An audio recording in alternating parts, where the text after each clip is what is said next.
So, good day everyone. So, this is the continuation of Mr. Mojica's report.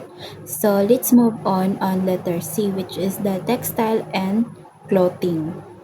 So, textile and clothing, this area involves the study of textiles, fabrics, and clothing construction.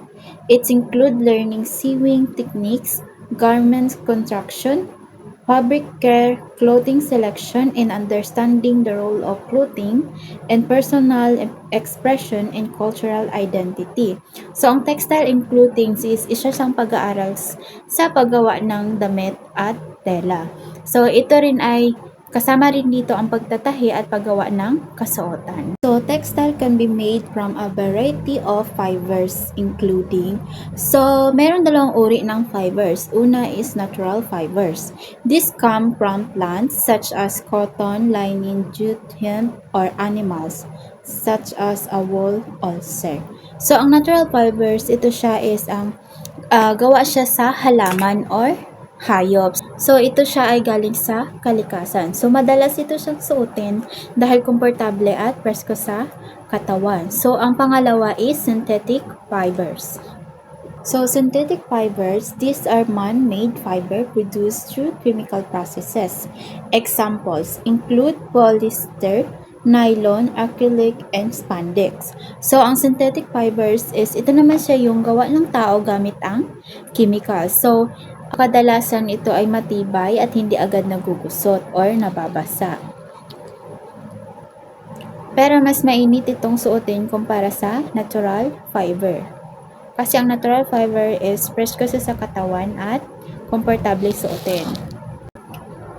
So, let's proceed to the letter D, which is consumer science. So, consumer science in home economics examining consumer behaviors, rights, responsibilities, and decision-making processes. It involves understanding marketing practices, product evaluation, consumer rights advocacy, and making informed choices as a consumer in the marketplace. So, sa consumer sciences, ito naman siya kung paano kumikilos at magdesisyon ang mga mamimili. So, halimbawa is bago bumili, is titingnan mo na yung presyo, yung kalidad at ang reviews ng product para malaman kung tama ba at sulit ang kanilang bibilhin. So, isa rin sa halimbawa nito is yung pagbibili natin ng product sa online, di ba? Bago tayo bibili, is titingnan muna natin yung reviews o yung kalidad ng produkto para ma-ensure natin kung sulit ba at tama ay yung bibilhin natin. Kasi di ba kadalasan na nabibili natin online is peke siya kapag dumating na sa atin. So, yun ang mga example ng consumer science.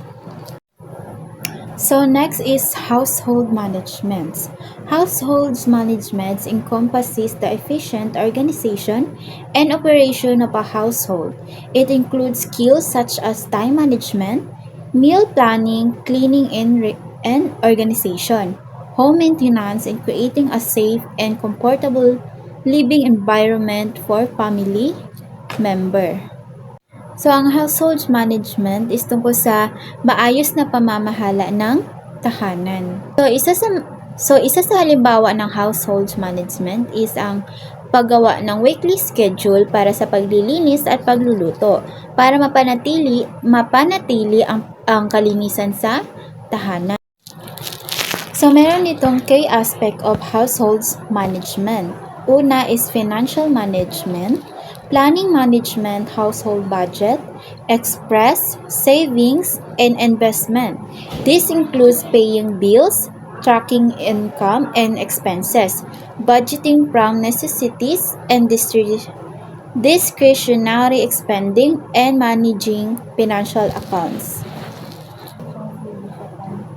So, financial management, ito naman siya ay maayos na pagpaplano at paggamit ng pera ng pamilya.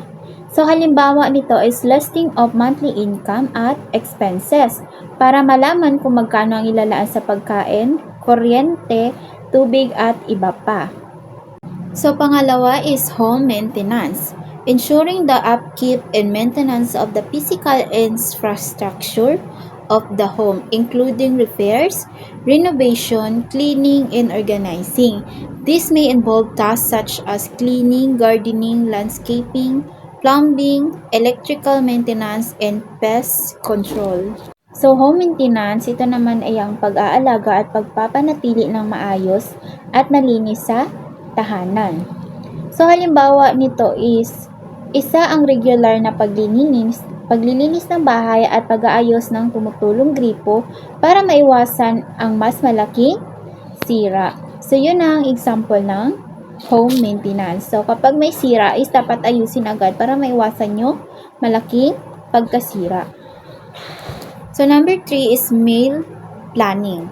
Planning nutritious and balanced meal, grocery shopping, meal preparation, and cooking for family members.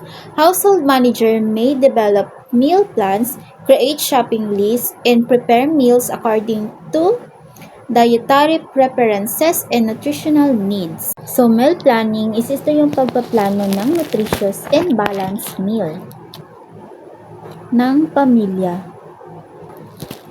So, halimbawa, isang paggawa ng weekly menu at shopping list para masiguradong may sapat at nutritious foods everyday ang pamilya.